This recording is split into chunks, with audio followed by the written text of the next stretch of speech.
आमदारकी खेचून घेऊ का नाही? अरे कर्पूरी ठाकूर बिहारचे माजी मुख्यमंत्री, त्यांनी ओबीसीचा मोठा प्रयोग केला होता. त्यांनी सत्ता ताब्यात घेतली होती. काल परवा त्यांना नरेंद्र मोदी साहेबांनी भारत रत्न पुरस्कार दिला, जो आपला ओबीसीचा नेता होता. त्यांचा आदर्श या महाराष्ट्रातल्या पोरांनी घेतला पाहिजे. भुजबळ साहेबांनी त्यांच्या सोबत काम केलंय त्या काळामध्ये. मित्रांनो, आता हे नवीन सगळे सोयरे, नवीन शब्द आला, सगळे सोयरे. अगोदर सगळी गांडवागंडवी सुरू होती. बोगस कागदपत्र काढून पैसे खेचून आधीच सर्टिफिकेट कुणबीची घेतली जात होती. आता ते शपथपत्र देणार.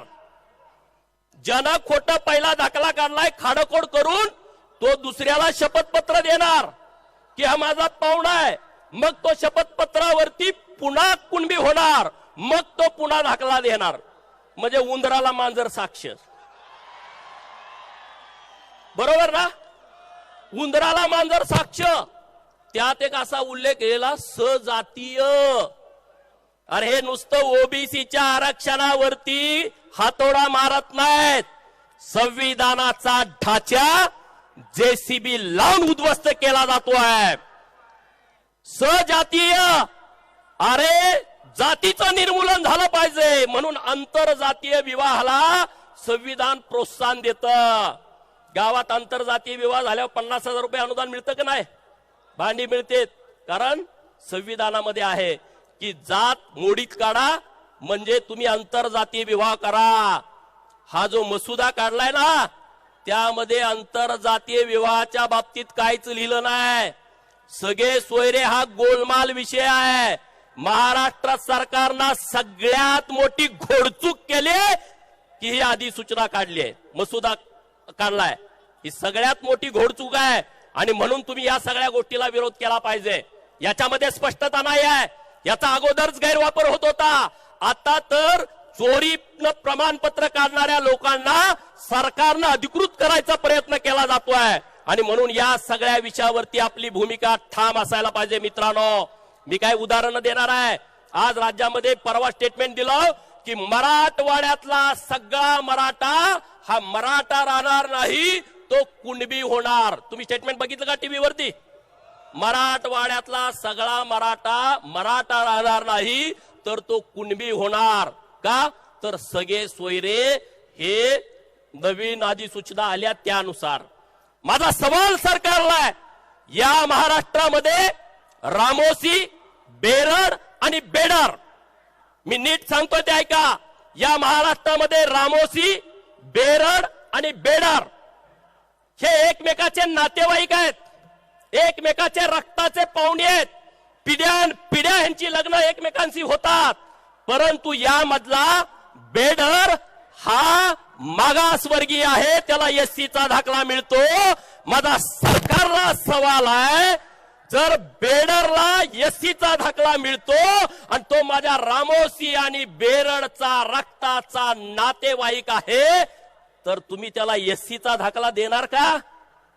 आणि जर तुम्ही देणार असाल तर ओबीसीच्याच नुसत्या आरक्षणाला तुम्ही धक्का लावत नाही, तुम्ही एससी एसटीच्या आरक्षणाला सुद्धा धक्का लावताय. बरोबर का चूक आहे? ह्याच्या पुढे जातो. धनगराची एक पोट जात आहे, खाटीक धनगर. अनेक पोट जाती आहेत, त्यापैकी एक खाटीक धनगर. आमचे धनगर समाजाचे नेते आहेत माळशिरस विधानसभा मतदारसंघामधले उत्तमराव जानकर. त्यांच्याकडे खाटीक धनगरचं एससीचं सर्टिफिकेट आहे आणि त्यांनी 2 वेळा 2014 आणि 2019ला विधानसभेची निवडणूक ही एससी सर्टिफिकेटवरती लढवली. आणि ते उत्तम जानकर प्रकाश अण्णाचे पाहुणे आहेत. ते उत्तम जानकर लक्ष्मण हाकेचे पाहुणे आहेत. ते उत्तम जानकर इथं असलेल्या सगळ्या धनगरांचे पाहुणे आहेत. मग त्यांनी जर शपथपत्र दिलं तर सरकार सगळ्या महाराष्ट्रातल्या धनगरांना एससीचा दाखला देणार का? देणार का? अरे आम्ही घेणार नाही, कारण आम्ही अन्याय करणारी लोक नाही. पण सरकार ज्या चुकीच्या पद्धतीनं या सगळे सोयऱ्याची अधिसूचना आणली आहे, ती अधिसूचना चुकीची आहे मित्रांनो. तिसरा विषय, कैकाडी नावाची जात या महाराष्ट्रात आहे आणि विदर्भात कैकाडींना एससीचा दाखला मिळतो आणि कैकाडी समाजाचे पाहुणे सगळ्या महाराष्ट्रात आहेत. मग काय आहे, एकच जात असेल आणि त्यांना 2 आरक्षण मिळत असतील तर त्यांच्या बाबतीमध्ये स्पष्टता सरकारनं कुठली दिलेली नाही.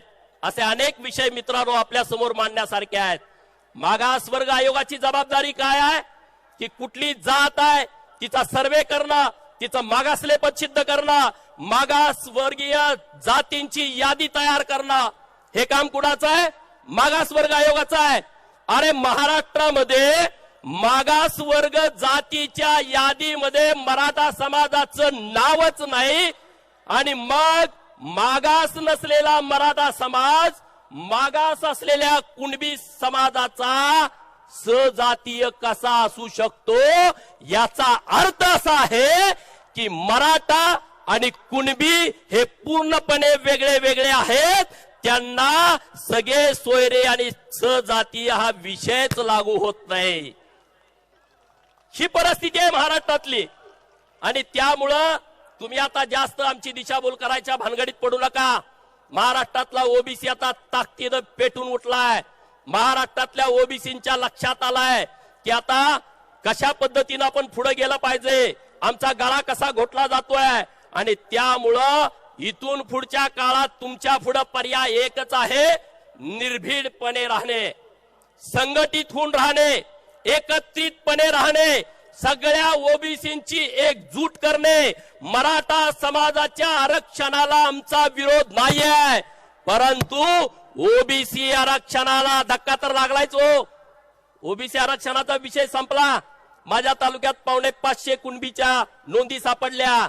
60 ग्रामपंचायती, त्यापैकी 12 ग्रामपंचायतीला ओबीसीचं रिझर्वेशन सरपंच पदाचं, 8 पंचायत समिती, त्यातल्या 3 पंचायत समितीला आरक्षण ओबीसीचं, 4 जिल्हा परिषद, त्यापैकी 1 आरक्षण झडपीचं. संपलं सगळं. तो विषय आता डोक्यातनं काढून टाका. परंतु लढू, आणि आपण लढणारी लोक आहोत. या राज्यामध्ये ओबीसीनी भटक्या विमुक्तांनी अनेक लढाई केलेल्या आहेत. छत्रपती शिवाजी महाराजांच्या सोबत हेच मावळे होते जे स्वराज्य निर्माण करण्यासाठी पुढे होते. त्यामुळे आता लढण्याशिवाय आपल्या पुढे कुठलाही पर्याय नाही. ती लढण्याची धमक, ती लढण्याची ताकद आपण सगळ्यांनी मनामध्ये ठेवली पाहिजे आणि माननीय भुजबळ साहेबांच्या पाठीमागे ठामपणे उभं राहायला पाहिजे. भुजबळ साहेबांच्या वरती कुणी बोलला, तुम्ही लगेच व्हिडिओ करून त्याला उत्तर दिलं पाहिजे. मित्रांनो, आपल्याला लोकशाहीनं करा.